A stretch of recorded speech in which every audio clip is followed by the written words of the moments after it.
Hello everybody. Today we are going to discuss the module Introduction to Media Studies.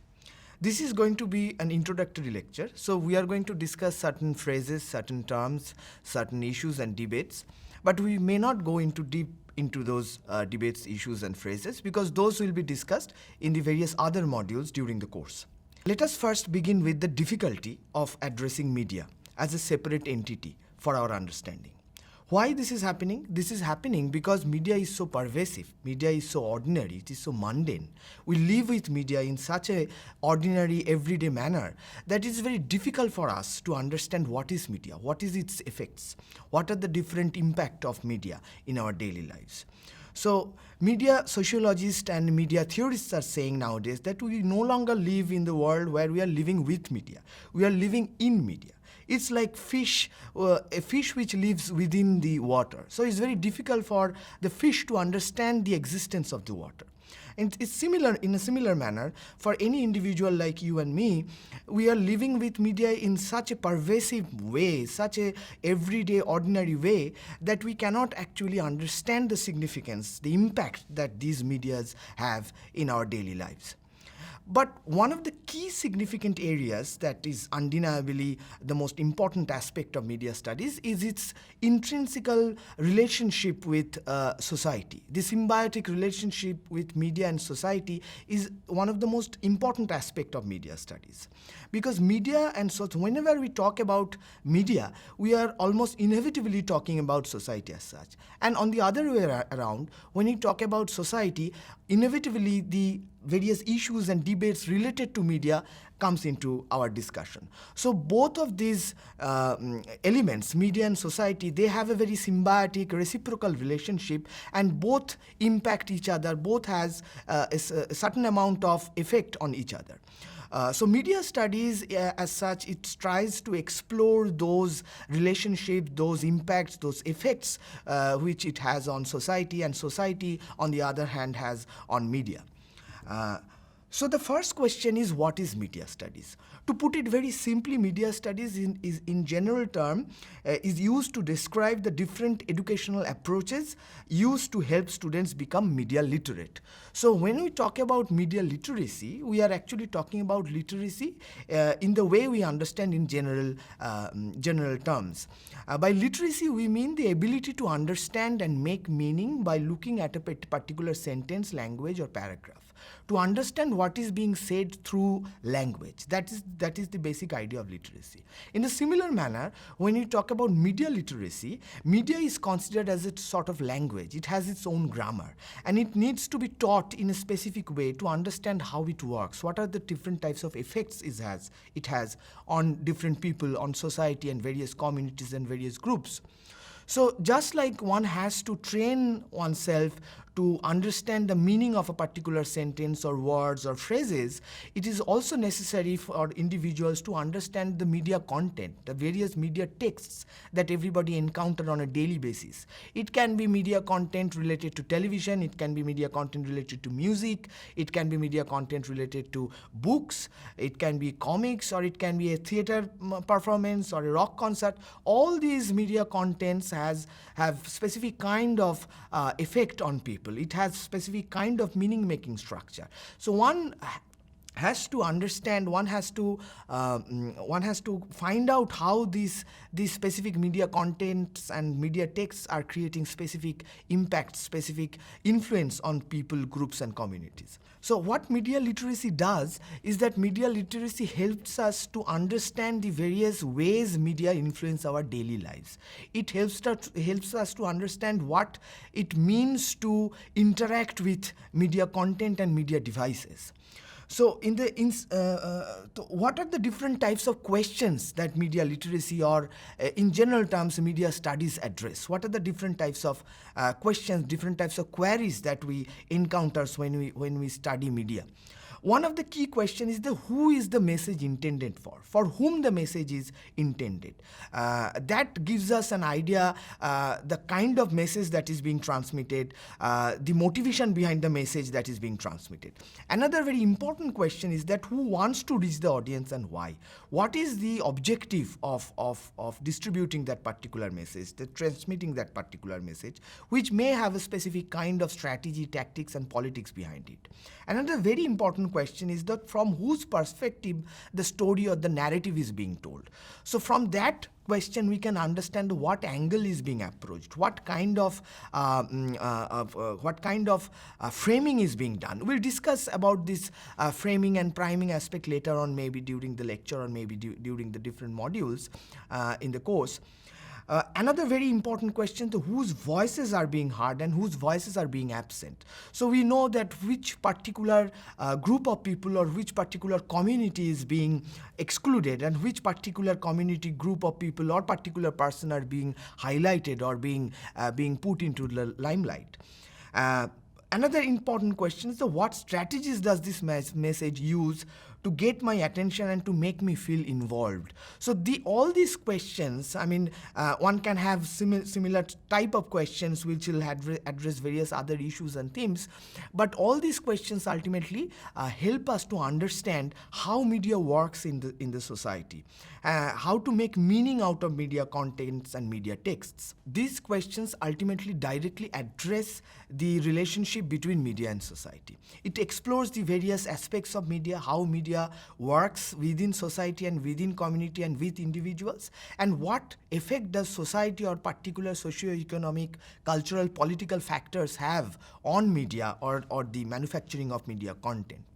One of the key ways to understand media is to understand the process how media works, and that process is particularly the basic process of communication. So one of the starting point to understand media studies or the various aspects of media studies is to underline the various types of communication that one can engage with. Dennis Maxwell, a very famous media theorist, have come up with the various levels of communication in terms of the people involved, in terms of the number of people involved. And he also says that one can actually think of these different types of communication as a sort of pyramid structure. At the very base of the structure, there is intrapersonal communication. By intrapersonal communication, we understand it's communication with oneself. Say, for example, the very, very ordinary practice of thinking to oneself can be considered as intrapersonal communication, because you are communicating with your own self, you are communicating with your own mind. Intrapersonal communication is one of those communication which is almost impossible not to engage with, because at every point of time you are communicating with yourself. If you want to smile to a person, or if you don't want to smile to a person, that particular communication that goes on within yourself can be considered as intrapersonal communication. In this kind of communication, the feedback is very much instantaneous, and this constitutes the base of the pyramid, the base of the pyramidal structure of communication. Next comes the interpersonal communication. In case of interpersonal communication, two or more people are engaged in an one-on-one communication practice. In this kind of communication, as you can obviously understand, say for example, a telephonic conversation can be considered as interpersonal communication. And if you are talking with your friend sitting on maybe in a coffee shop, then it can be considered as an interpersonal communication. In this communication, the feedback is still very instantaneous, because those two persons are likely to be communicating on this at the same time, sometimes maybe at the same place, and this kind of communication becomes also very effective because the feedback is very much instantaneous. So interpersonal communication is one of the most common kinds of communication that we engage with on an everyday basis. After that, there comes the group communication. In group communication, more than two people are involved. Either they form a group, or maybe it's a sort of a gathering of people where someone is speaking, and everybody else is listening to that person. Sometimes a leader is there. Leader is constituted within this communicative structure, and if you can imagine, you will able to understand that in this process of communication, the feedback is a little delayed than in comparison to interpersonal communication or intrapersonal communication, because this communication is being held in a group, and there are various people involved.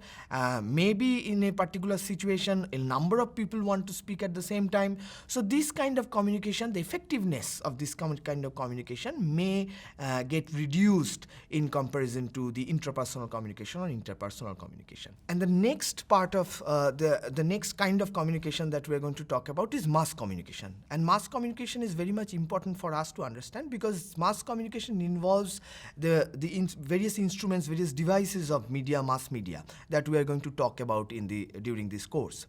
In mass communication, what happens that a single person or a few people are involved or responsible to transmit or broadcast messages to thousands of people, lakhs of people.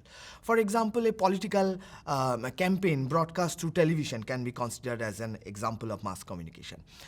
In this kind of communication, as you can obviously understand, and you can guess also, that in this kind of communication, the feedback is very much delayed. You can give feedback, but that feedback may take a longer period of time than in comparison to intrapersonal communication or interpersonal communication, or even in the case of group communication. And in this kind of communication, what happens that most of the time this becomes very much impersonal, because the sender is not known to the receiver. And similar way, the receivers are completely unknown persons or groups or entities or large number of people. So there is a specific structure of this communication, mass communication, which cannot be done, which cannot be effectively constructed without the help of various mass media instruments and elements. We'll just stop here, and we'll just try to survey what we have discussed so far with a very small quiz. The question is, exchange of information, meaning, feelings and opinions between two people via verbal and non-verbal means is known as. There are four options: A, group communication; B, mass communication; C, interpersonal communication; and D, intrapersonal communication. So if you have guessed option C, interpersonal communication, then you are right, because interpersonal communication is the exchange of information, meaning, feelings and opinions between two people via verbal and non-verbal means. So mass communication is any form of communication which is intended by a few but targeted towards many. But what are the motivation behind mass communication? What are the objectives behind mass communication?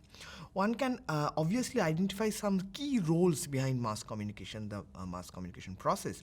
One is that mass communication and, in a sense, media supply us with information. It provides us various sorts of information which may or may not be necessary for us, but it actually becomes the key source of information for our personal lives and for our daily lives. Second is that media influence what we talk about.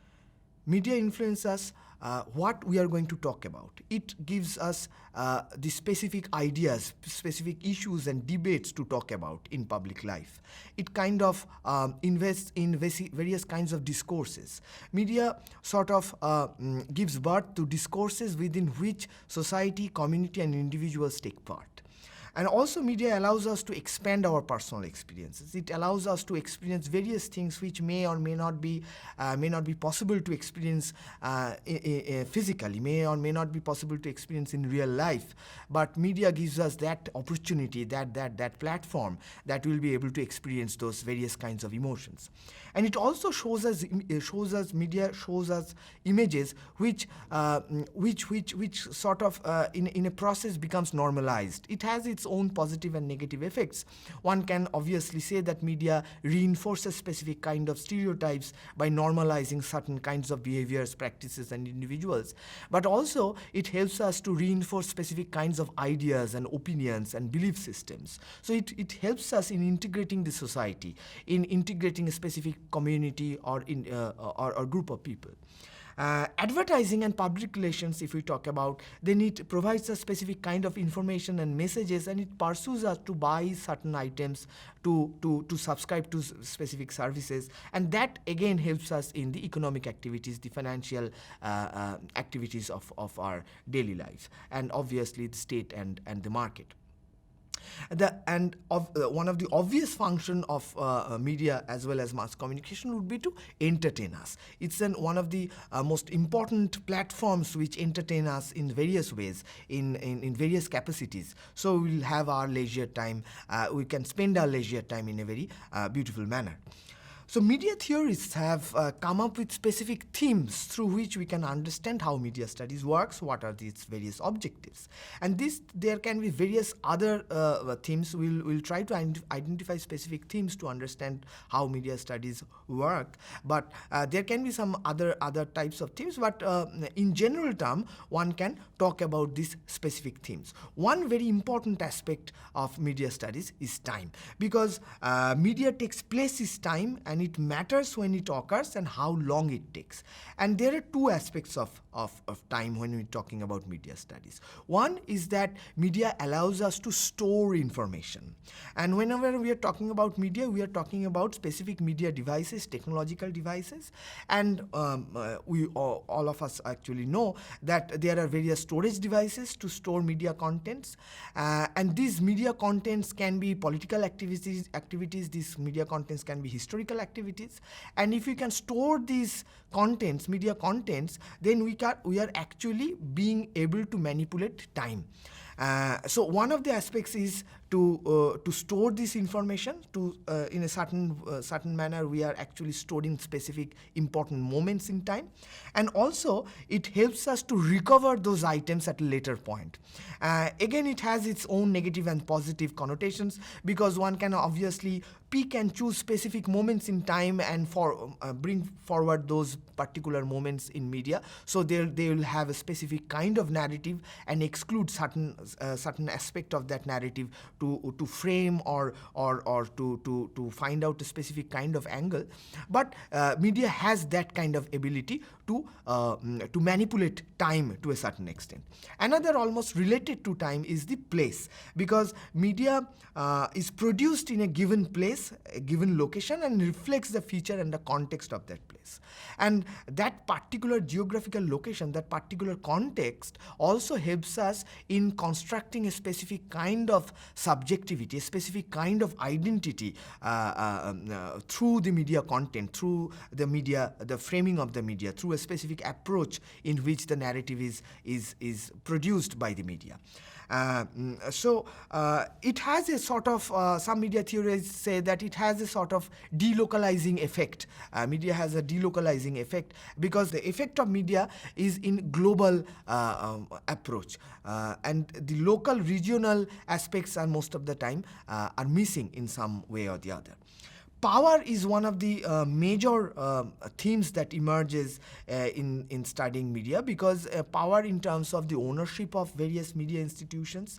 There are various research papers and various studies, and one can obviously look into the ownership pattern of media to understand how media works, not only news media but also specific kind of entertainment media content. And social reality is another very important theme that emerges whenever we discuss about the various aspects of media studies, because media reinforces and creates and shapes social reality. Most of the common people, they make meaning out of media. They make meaning of their social reality through the media messages that they receive and the way they interpret. So, for example, if I watch a lot of violent content on media, then when that particular individual can perceive its own neighborhood as very violent, very aggressive, and may be fearful of going out. So that kind of effect on individuals' perception of social reality can be one of the very important themes of media studies. So far what we have discussed is the various themes and issues related to media studies and various types of media and communication. Let's now have a small quiz to understand the progress of our study so far. The question is, mention one of the key roles of mass media. There are 4 options. A, to spread fake news. 2, to inform and entertain. C, to incite violence. And D, to reinforce stereotypes. If you have guessed option B, to inform and entertain, then you have guessed it right, because one of the key roles of mass media is to inform and entertain us. This is something that we have discussed so far. Let us look at some of the other themes that are also very much important whenever I discuss media studies, at least in terms of introductory sense. One is the meaning-making process of media. Media helps us in making meaning of our social reality. I have already emphasized that. But it also helps us to understand how media works, because whether viewed from the point of view of a sender or it is viewed from the point of view of the receiver, it becomes easier for us to understand how media works. There are endless possibility and uncertainty to interpret media messages and media content. So making meaning out of media content is one of the key themes of media studies as such. Another very important part is almost related to this is the process of mediation. Whenever a particular event or an incident or any such happening is being broadcast through media, it is being mediated. This mediation process is one of the key themes of media studies, because mediation, according to some media theorists, change the way that particular event or incident has taken place, and it actually frames and structures that particular story, that particular event or incident in a narrative or in a story manner for broadcasting. So this transformation, this change is very important for us to understand. This process of mediation is very important for us to understand.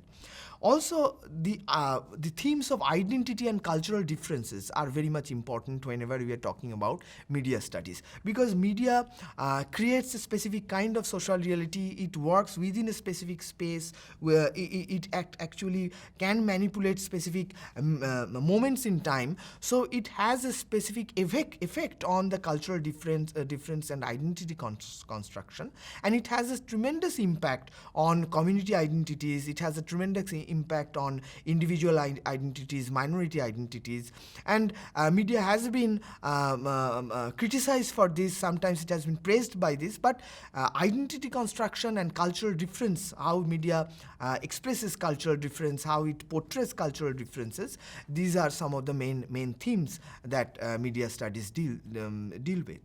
Governance is another very important aspect that is becoming even more important nowadays, because not only ownership but also how media is regulated and controlled in through various state policies are becoming very important. And also the other way around, how media is acting as the 4th pillar of society and how it is highlighting the various issues and debates and various loopholes of administration, of governance, is also becoming very much important.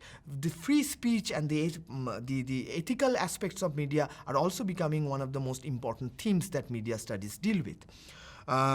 Let me just very briefly go through the various issues that media studies deal with. One of the very important issues that media studies deal with is the relation with politics and state. And there are various sub-themes that one can talk about. One is the political campaigns and how those are covered in specific ways in print media or in electronic media. How the objectivity and neutrality are being maintained, whether there is any partiality to any specific political parties or a group or community.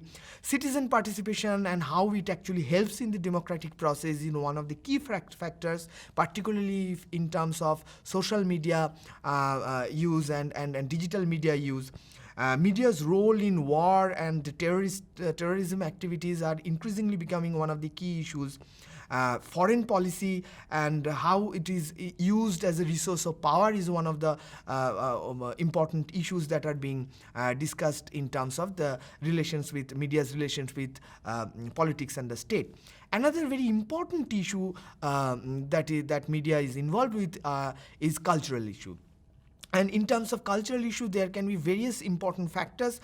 One is how globalization is impacting the cultural issues and how media is portraying it. How can I portray the cultural life of a particular state which is multi-ethnic, multicultural, multilingual. How to deal with the diversity is one of the key issues, and particularly it is important for a country like India, which is a multilingual, multi-ethnic, multi-religious country.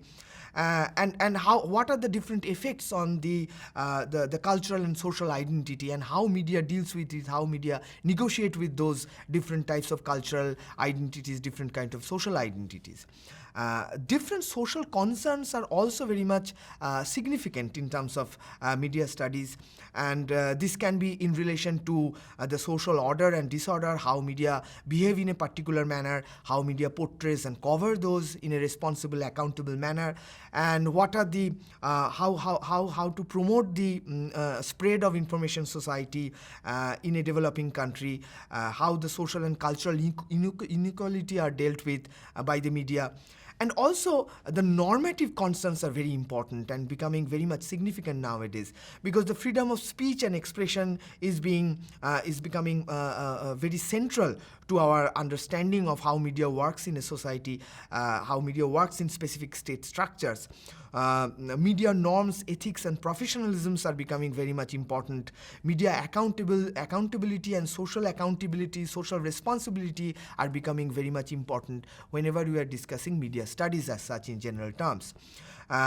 So let me just conclude by saying that by studying media, one can understand how mass communication and mass media work, and we will be able to, if we can study media in a very thorough manner, in a very in-depth manner, then we will be able to make sense of how media works, and we will be able to answer certain specific questions which will have a greater, which will help us in having a greater understanding of media and society's relationship. And these questions, one can very quickly sum up these questions, like which institutions make up media and how they function and affect our society. This is a key question to understand how media and society works in a very reciprocal way.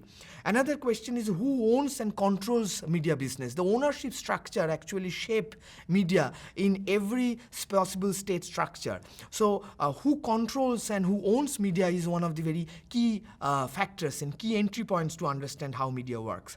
How the industries, including public relations and advertising, support the media. So the economic aspect of media and the various influences that corporates have on media and how it influences the media's effect on society is very much important for us to understand. And what way laws and ethics regulate and control the media is very important inquiry that must be dealt with to understand the relationship between media and society. And also what role does media play in society and culture in broader, in much more extensive sense. So we'll have a much wider understanding of media's effect on society and the reciprocal effect of society on media. So let me just end this lecture with a brief quiz. And if you have listened to this lecture so far, I think you'll be able to answer this question. What kind of concern is related with media accountability and social responsibility? There are 4 options: economic concerns, B, social concerns, C, normative concerns, and D, political concerns. If you have answered option C, normative concerns, then you are right, because normative concerns are related with media accountability and social responsibility.